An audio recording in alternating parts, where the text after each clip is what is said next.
Nicolas pour mabuldeurope.club, comprendre le concept de layout. Alors pour comprendre le concept de layout, je t'ai fait un petit schéma que tu vois sur ton écran.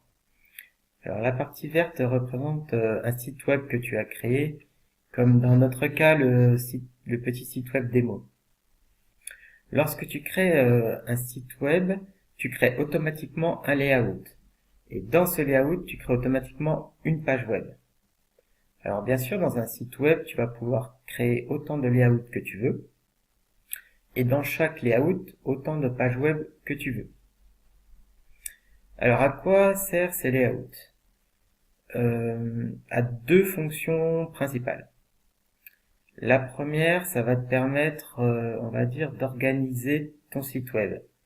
Imaginons que tu souhaites créer un site web où tu vas détailler les services que tu proposes, mais qu'ensuite tu souhaites ajouter un blog ou un e-commerce. Tu vas pouvoir créer un layout où tu vas mettre ton blog et un autre layout où tu vas pouvoir mettre ton e-commerce. Si tu souhaites créer un espace membre, tu vas créer aussi un autre layout. Alors voilà un premier cas. Un second cas, par exemple, si tu crées uniquement un site web et au bout d'un moment, tu souhaites le mettre à jour, changer totalement, par exemple, le graphisme de ton site web.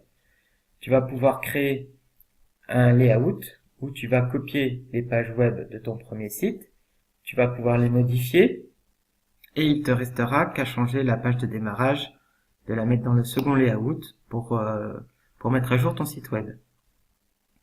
Maintenant, les layouts ont aussi une autre fonction, c'est de pouvoir distribuer à tes pages web contenues dedans des caractéristiques communes.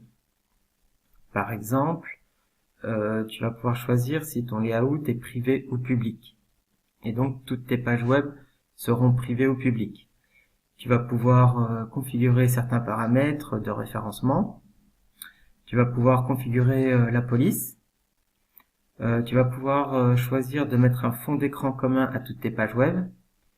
Et dernière caractéristique importante qu'il faut connaître, c'est que toutes tes pages web contenues dans un layout auront le même en-tête et pied de page. Donc ce qui veut dire que par exemple, si tu mets ton site web dans un layout et ton blog dans un deuxième layout, tu vas pouvoir distinguer par exemple ton blog en changeant l'en-tête et le pied de page. Si tu veux que ton visiteur comprenne bien qu'il est sur ton blog et non plus sur ton site.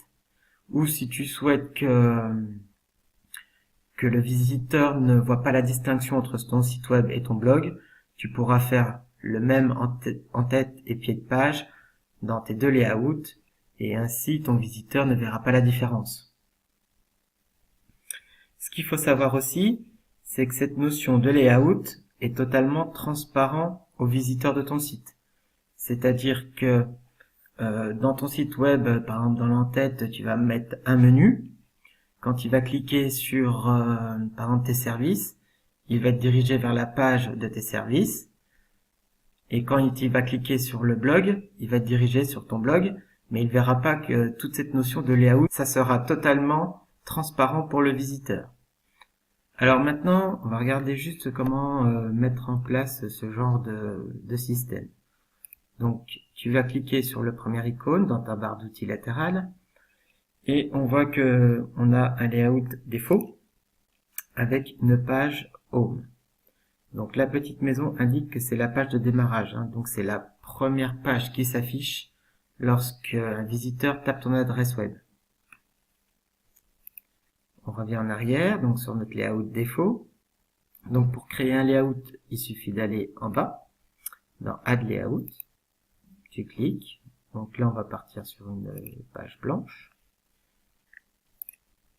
Ok, et pardon, on va écrire blog.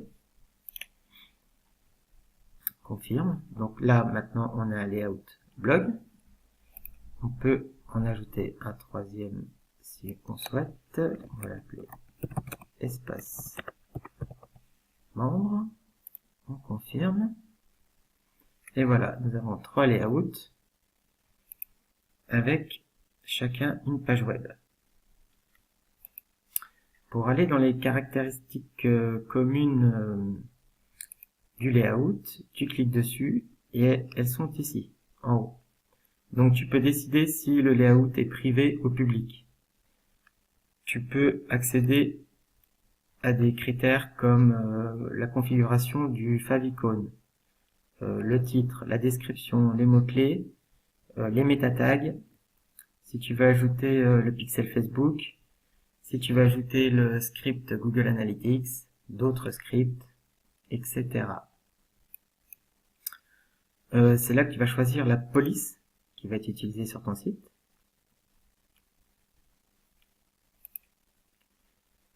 Là, tu vas pouvoir choisir si tu souhaites mettre un fond d'écran commun à toutes tes pages. Et là, tu peux supprimer le layout. OK? Et ici, tu vas pouvoir configurer l'effet de transition entre tes pages et la durée de la transition. Donc, c'est tout pour cette vidéo. À bientôt!